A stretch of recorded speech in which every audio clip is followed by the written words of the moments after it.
le point du ministère de l'Intérieur qui, dans une circulaire, donc, a verrouillé toute contestation. Et je lis quelques points. En Côte d'Ivoire, aucun agent de l'administration ne doit recevoir ou traiter des documents de contestation dirigés contre les décisions du Conseil constitutionnel, selon donc une note du ministère de l'Intérieur et de la Sécurité rendue publique le mercredi 17 septembre 2025. Élisée, rappelons le contexte, s'il vous plaît. Je pense que c'est hier ou avant-hier, je ne sais pas, mercredi, je crois que c'était lundi si je ne me trompe pas, ou je crois que c'est dans le département de Gagnois, si je ne me trompe pas, dans cette circonscription-là, où des représentants du PPACI sont allés donc à la préfecture et ont déposé une motion de protestation suite, je vais dire, à la décision du Conseil constitutionnel.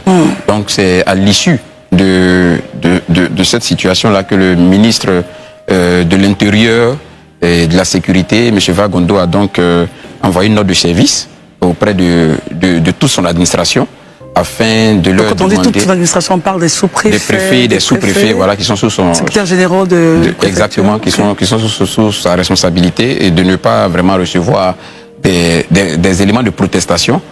C'est ce qu'on a lu dans la note. Mais quand on a essayé plus ou moins de comprendre un peu les motivations, selon les informations de notre possession, ils ont dit que ça s'explique pour la simple et unique raison que, logiquement, un préfet ou un sous-préfet ou un secrétaire général de préfecture, c'est vrai, quoique répondant du ministre de l'Intérieur, mais est la représentation de l'exécutif dans la zone. Alors que dans ce processus électoral, celui qui valide les candidatures et dont la décision n'est pas susceptible de recours s'appelle le Conseil constitutionnel. Donc quand le préfet il reçoit une motion, selon ce que dit le code électoral, selon l'article 183. Oui, du code électoral, je l'ai ici. Bon, on va y arriver. Mais déjà selon l'article du code électoral, qui donc dit que c'est le Conseil constitutionnel qui rend la décision, et cette décision-là est insusceptible de recours. Mais à l'article 137 même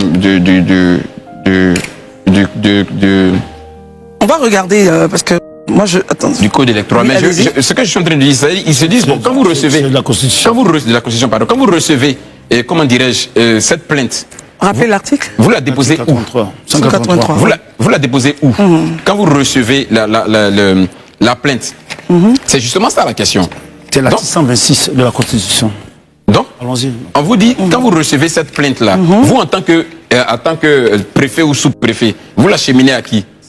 La logique voudrait que vous l'acheminez à votre hiérarchie, c'est-à-dire le ministre, pour que finalement ça tombe à l'exécutif. Mais ce n'est pas l'exécutif qui a donné la décision. La décision émane du Conseil constitutionnel. Et la loi dit que le Conseil constitutionnel, la décision qu'elle donne n'est pas susceptible de recours. C'est ce que je suis en train de dire. Selon la Constitution ivoirienne du 8 novembre 2016. Oui, donc dit que la décision du Conseil constitutionnel n'est pas susceptible de recours.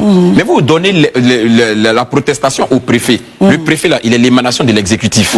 Donc ça veut dire, la personne à qui le préfet peut acheminer la requête, c'est sa hiérarchie. Soit le ministre, soit le président de la République. Mais le président de la République, il est l'exécutif. Il n'est pas partie prenante dans le processus électoral à ce stade-là. Donc, en réalité, on se dit, par voie d'analogie, ce n'est pas les personnes indiquées vers qui on peut aller. Donc, le ministre, il prend le temps d'écrire cette note-là pour leur dire, mais vous ne pouvez pas recevoir ça, parce que si vous recevez, vous l'acheminez chez qui? Vous le recevez en tant que qui d'abord, vous, en tant que qui? Vous n'êtes pas membre du Conseil constitutionnel, donc vous ne pouvez pas recevoir d'une motion de protestation qui est à destination d'une juridiction qui a rendu un arrêt sur les candidatures. Donc, ça ne fait pas logique. Donc, le ministre dit, vous n'avez pas droit de recevoir ça. Voici un peu, l'esprit du courrier, de la note, de service qu'a fait le ministre de l'Intérieur. Très bien.